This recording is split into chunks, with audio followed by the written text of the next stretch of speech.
नमस्कार, पुणे डिजिटल मीडियामध्ये आपले स्वागत आहे। आपण प्रभाग क्रमांक रविवार पेठ नाना पेठच्या वतीने आपण उभे आहात इंजिन या चिन्हावर।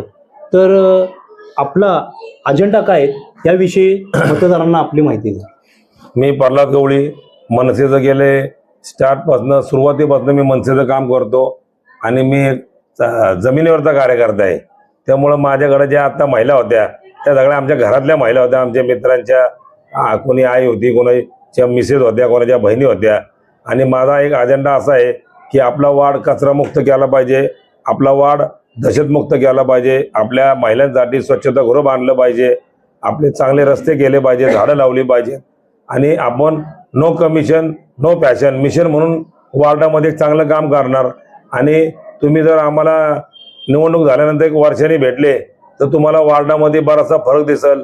मग लहान पोरांना जिम असेल, लहान पोरांना खेळाचे मैदान असतील, महिलांना स्वच्छ आणि चांगले शौचालय असतील, 24 तास पाणी असेल आणि सार्वजनिक रस्ते आम्ही चांगले करू, झाडं लावू वार्डामध्ये आणि महिलांसाठी एक चांगलं विरंगुळा केंद्र काढू, आजी आजोबांसाठी विरंगुळा केंद्र काढू, मुलींसाठी एक चांगलं मैदान करू की मुलींना तिथं मनसोक्त खेळता येईल, मोबाईल मुक्त वार्ड करू, मुलांना मोबाईल पासून लांब कसं ठेवता येईल त्याचा आम्ही 100% प्रयत्न करू।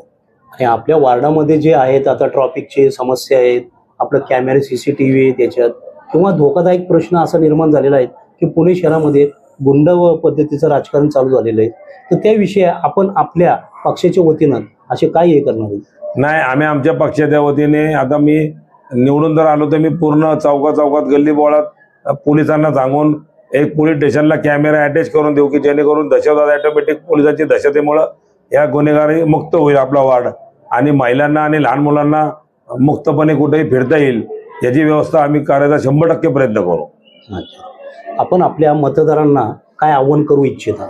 मी माझ्या 15 तारखेला इलेक्शन आहेत, मतदान आहेत, तर काय आव्हान करू इच्छिता? मी माझ्या मतदारांना आव्हान करू इच्छितो की कोणी आमिषाला बळी पडू नका।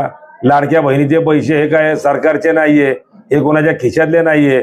मग मुख्यमंत्री असतील, उपमुख्यमंत्री असतील, यांच्या काय ते बापाचे पैसे नाही किंवा यांची कमाई नाहीये, ही आपली कमाई आहे, जनतेची कमाई आहे आणि आपला टॅक्स घेऊन ते आपल्याला पैसे देतात आणि आपली फसवणूक करतात। त्यामुळे माझ्या लाडक्या बहिणींना आणि सगळ्या बहिणींना माझं आव्हान आहे की तुम्ही त्यांच्या 3000च्या बळी न जाता तुम्ही बिनधास्त आपल्या काम करणाऱ्या भावाला, मंडळाच्या कार्यकर्त्याला आणि एक सामान्य नागरिकाला निवडून द्या अशी माझी तुम्हाला कळकळीची विनंती आहे। अच्छा, आता राज साहेबांनी आपल्यावर विश्वास दाखवून आपल्याला तिकीट दिलंय, आपल्याला ही संधी दिली, त्या संधीविषयी आपण काय?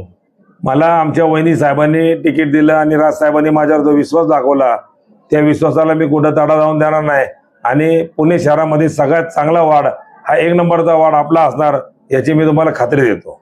पक्षाच्या वतीनं आपल्यावर जे जिम्मेदारी खांद्यावर टाकलेली आहेत, तर प्रभागामधनं आपल्यालाच फक्त एकट्याला उमेदवारी झाली, बाकी प्रभागामधल्या जे 3 जण आहेत जे पॅनल आपण ज्याला म्हणतो, तर त्या पॅनल विषयी माहिती द्या।